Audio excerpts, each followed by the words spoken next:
Politics, Episode 5, The Propaganda Playbook. Halos lahat ng politiko may lihim na larong hindi sinasabi sa'yo, isang playbook, isang utak na pandigmaan, at ang target, ikaw. 1. Repetition.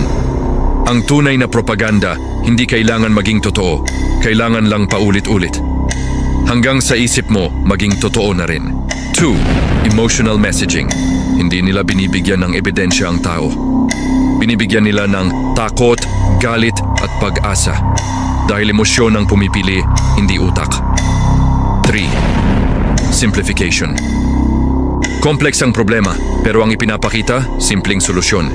Iboboto mo lang siya, milagro na raw agad. 4. Demonization. Kung gusto nilang manalo, may dapat mamatay, hindi literal. Kailangan lang nilang gumawa ng kaaway, isang kontrabida na sisihin sa lahat. 5. Tayo versus sila narrative. Hahatiin nila ang bansa sa dalawang kulay para hindi ka na makakita ng katotohanan, kundi ng kampihan. 6. Catchy slogans and symbols.